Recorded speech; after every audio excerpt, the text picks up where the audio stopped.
السلام عليكم ورحمة الله وبركاته.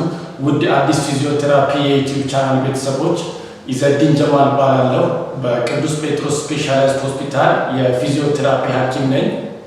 በዛሬ ቪዲዮ ሩሆምቦይድ መስል ታይትነስ ስለሚባል የላይኛውን የጀርባ ክፍልና ትከሻ አካባቢ በአንድ ጎን ህመም ስለሚያስከስት የጡንቻ ህመም በሽታ አንዳንድ ነገር እላችኋለሁ።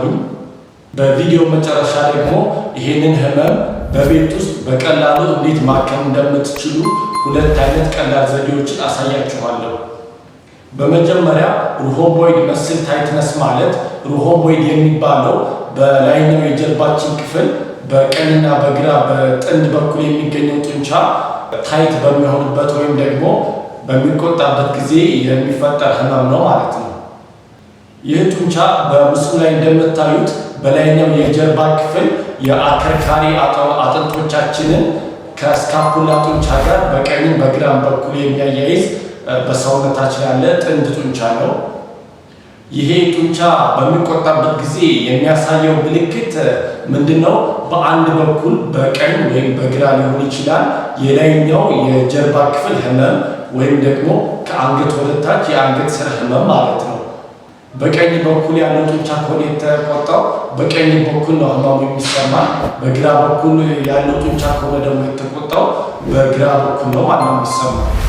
ሌላው ደግሞ ህመሙ በዛው የላይኛው የጀርባ ክፍል ላይ ብቻም ሳይሆን ወደ ላይ ወደ ትከሻችን ከትከሻችን ጀርባ አካባቢ ምስሉ ላይ በምታዩት መልኩ ይሰራጫል ወይም ህመሙ ወደዛም አካባቢ ይሰማናል ማለት ነው። የዚህ ጡንቻ መሸማቀቅ ዋነኛው ምልክት ይሄ ሲሆን፣ ሌላኛው ደግሞ ህመሙ ብዙ ጊዜ ከእጅ ወይም ከወገብ እንቅስቃሴ ጋር የተያያዘ አለ። ይሄ ያለባቸው ሰዎች ምልክቱ ሲናገሩ ህመሙ ያለው በእንቅስቃሴ አይደለም፣ እንደውም እረፍት በሚያደርጉበት ጊዜ ያለምንም እንቅስቃሴ ህመሙ ድንገት የመጠስጠዝ አይነት ስሜት በዚህ በትከሻቸው ጀርባና በላይኛው የጀርባቸው ክፍል ከአንገታቸው ስር ህመሙ ይሰማቸዋል ማለት ነው። ሌላኛው ደግሞ ለዚህ ህመም የሚያጋልጡ መንስኤዎችን ደግሞ አንዳንድ ነገር ልንገራችሁ። ለዚህ ህመም ከሚያጋልጡ ነገሮች ዋናው ምንድነው? የፖስቸር ጉዳይ ነው ወይም የስነ አቋም ጉዳይ ነው። ብዙ ጊዜ ሞባይል ላይ፣ ኮምፒውተር ላይ፣ በስራ ቦታ ረጅም ሰዓት እንደዚህ አቀርቅሮ የሚቀመጡ ሰዎች ለዚህ የጡንቻ መሸማቀቅ በሽታ የመጋለጥ እድላቸው ከፍተኛ ነው። የዚህ ህመም ምልክቶችና መንስኤዎች ይህን ይመስላሉ። አሁን ያልኳችሁ አይነት ህመም ባልኳችሁ ቦታ እንደዚህ የሚሰማችሁ ከሆነ ይህንን ኤክሰርሳይዝ አሁን ከዚህ በኋላ የማሳያችሁ ሁለት ኤክሰርሳይዝ በቤታችሁ ብትለማመዱ ፍቱን የሆነ መፍትሄ ታገኛላችሁ። እረፍት ይኖራችኋል። የበለጠ በቀን ተቀን ህይወታችሁ ላይ ፈንክሽናል መሆን ትችላላችሁ ማለት ነው። አሁን በቀጥታ ወደ ኤክሰርሳይዞቹ እንሄዳለን። እሺ፣ የመጀመሪያው ኤክሰርሳይዝ የሚሆነው ይሄንን ታይት የሆነ ምስል እንዴት አድርገን ስትሬች ማድረግ እንችላለን የሚለው ነው። ይሄንን ታይት የሆነው ምስል ስትሬች በምናደርግበት ጊዜ እነዛ ሶፍት ቲሹዎች ሪሊዝ ይሆናሉ። ስለዚህ ያንን ፔን የሚያመጣው ነገር በደማችን ውስጥ ይበትናል፣ ይጠፋል ማለት ነው። ስለዚህ ይሄንን ጡንቻ ስትሬች ለማድረግ ለምሳሌ አሁን ህመሙ ያለኝ በቀኝ ጎን ነው። በቀኝ ጎን የላይኛው የጀርባ ክፍል አካባቢ ነው እንበል፣ ቅድም እንዳልኳችሁ ማለት ነው። ስለዚህ ምንድነው የማደርገው? ይሄንን ቀኝ እጄን እዚህኛው ትከሻዬ ላይ እንደዚህ አስቀምጣለሁ። እንደዚህ በትከሻዬ ትክክል አድርጌ ማለት ነው። ይሄኛውንም ልክ እንደዚህ ደርብና ምንድነው የማደርገው? ይሄኛውን ክርኔን እዚህኛው እግር ጋር፣ ይሄንን ደግሞ ትከሻዬ እዚህኛው ጉልበቴ ጋር አድርገዋለሁ። ልክ እንደዚህ ማለት ነው። ይሄው አሁን እኔ እንዳደረኩት ማለት ነው። ክርኔ እዚህ ጋር ነው፣ ትከሻዬ እዚህ ጋር ነው። በዚህ ጊዜ ያ የሚያማችሁ ቦታ ሲሳሳ በደንብ ይሰማችኋል ማለት ነው። እዚህ ፖዚሽን ላይ ከ10 እስከ 15 ሴኮንድ ትቆያላችሁ ስትሬች ለማድረግ። ስለዚህ እኔ ጋር አሁን አንድ ጊዜ አብረን እንስራ።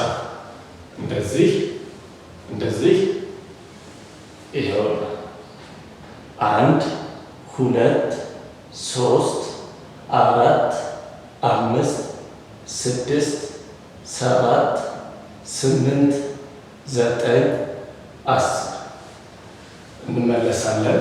ህመሙ ደግሞ በግራ በኩል ከሆነ ያለው በግራ በኩል ያለው ደግሞ ልክ እንደዚህ ስትሬች እናደርጋለን።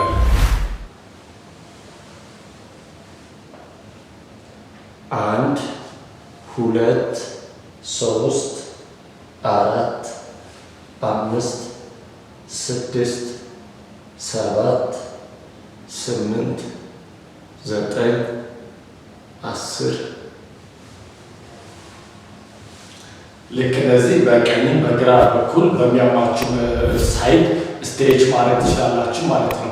ቀጣይ ደግሞ ማሳያችሁ ኤክሰርሳይዝ ይሄንን ጡንቻ እንዴት ስትሬንግዝ እናደርጋለን እናጠነክራለን የሚለውን ደግሞ ኤክሰርሳይዝ አብረን እናያለን። እሺ ይሄንን ጡንቻ ስትሬንግዝ ለማድረግ የምንሰራበት ፖዚሽን ልክ እንደዚህ በደረታችን ተኝተን ነው። ስለዚህ በደረታችን ከተኛን በኋላ ቀጣይ የምናደርገው ስቴፕ ምንድነው?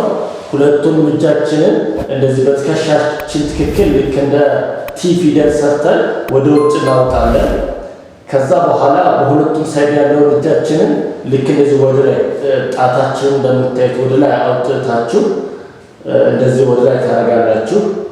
እጄ የማይታያችሁ ከሆነ ጣቴን ወደ ላይ ማለት ልክ እንደዚህ ነው። በዛኛውም እጄ ይታያችኋል ብዬ አስባለሁ። ልክ እንደዚህ ጣቴን ወደ ላይ አደርግና ኤክሰርሳይዝ ምንድነው የሚሆነው? ሁለቱንም እጄ እንደዚህ ወደ ላይ ማንሳት ነው። በዚህ ጊዜ ይሄ በትከሻችሁ መካከል ስካፑላ የሚባለው ጡንቻ ይሄ እዚህ አካባቢ ማለት ነው። ልክ እንደዚህ ግጥም ሲል ታዩታላችሁ። ያ ማለት ጡንቻው እየሰራ ነው ማለት ነው። ስለዚህ ይህንንም 10 ጊዜ አብረን እንሰራለን። እኔ አሁን ለእናንተ ለማሳየት ነው እንጂ እንደዚህ ፊታችሁን ወደፊት ለፊታችሁ ነው መስራት ያለባችሁ ልክ እንደዚህ። ስለዚህ አብረን 10 እንቆጥራለን። 1 2 3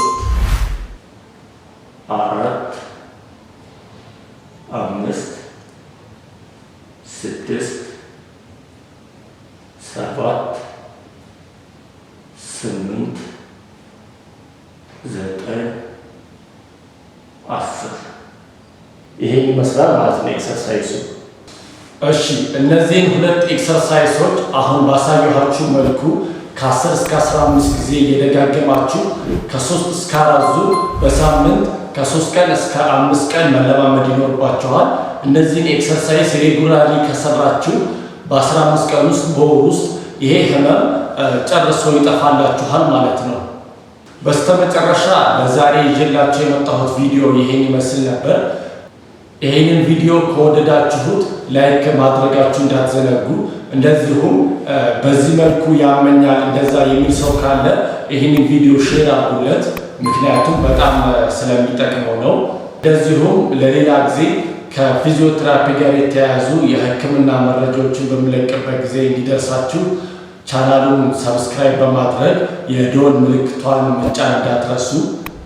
ለዛሬ እኔ እዚህ ጋር አብቅቻለሁ። ሰላም ቆዩ። ቻው